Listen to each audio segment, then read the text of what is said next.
Introduction to the Study of Rizal's Life, Works, and Writings.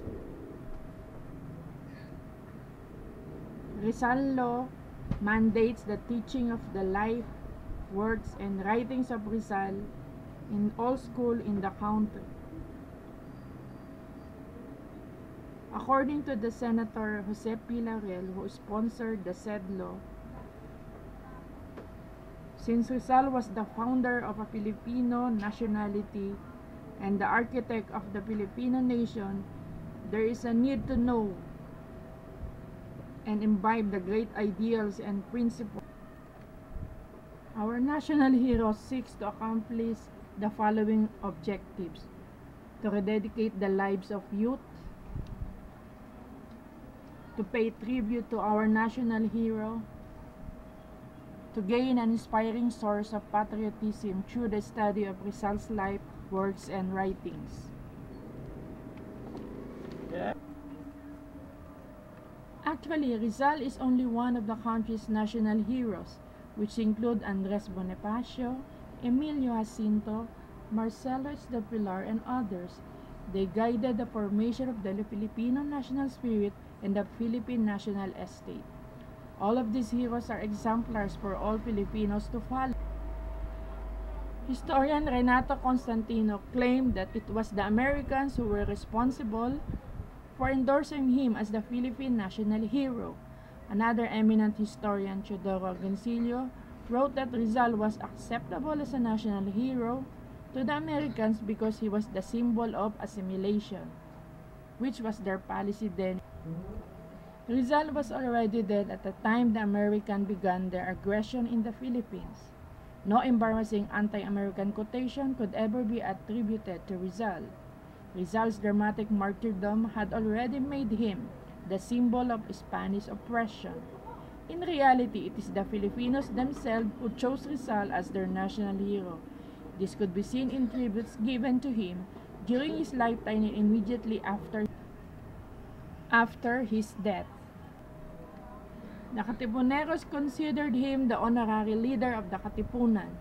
2 years after his death, General Emilio Aguinaldo issued a decree on December 20, 1898, ordering that December 30, the anniversary of Rizal's execution at Bagong Bayan, be commemorated as the day of mourning for Rizal and other victims of the Philippine Revolution. The early admiration for Rizal is manifested in the erection of the first monument in his honor. On December 30, 1898, a group of Masons erected a simple monument in Daet, Camarines Norte. Another proof of the Filipinos' widespread admiration of Rizal were the construction of myriad monuments in his honor in most cities and towns of the country. Also, many main streets and avenues in the various towns and cities are named after him. One province, Rizal Province, was named in his honor by virtue of Act No. 137 of the Philippine Commission. Thus, we can see at least one bank, a cement brand, and even a match named after. At least 2 universities, Jose Rizal University and Rizal Technological University, were named after him.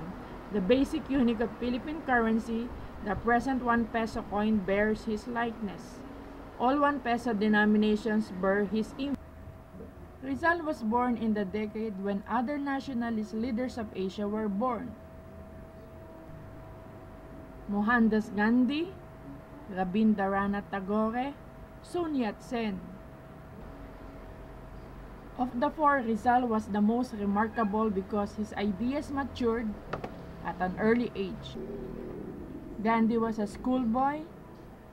Sun Yat-sen was a student. Rizal was already articulating lucidly in his speeches, articles, and letters.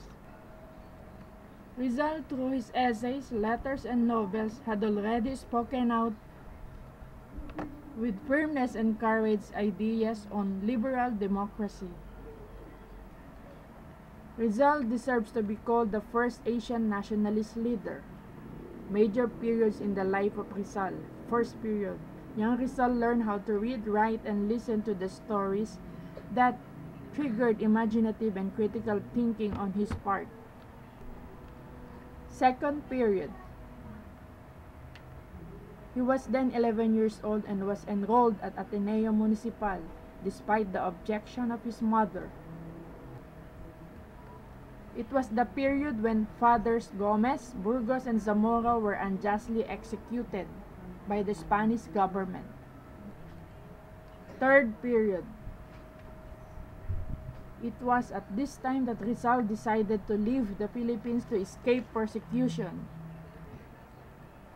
He went to Europe, and everywhere he went, Rizal was always an observer and a student, learning from everything he saw, read, and heard. Rizal took part in the propaganda movement based in Europe. Through his articles, essays, and novels, he sought to make truthful disclosures of the political, social, and economic conditions in the Philippines. Fourth period. It was here in the Pitan where Rizal demonstrated what an individual can do and accomplish within a short period of time.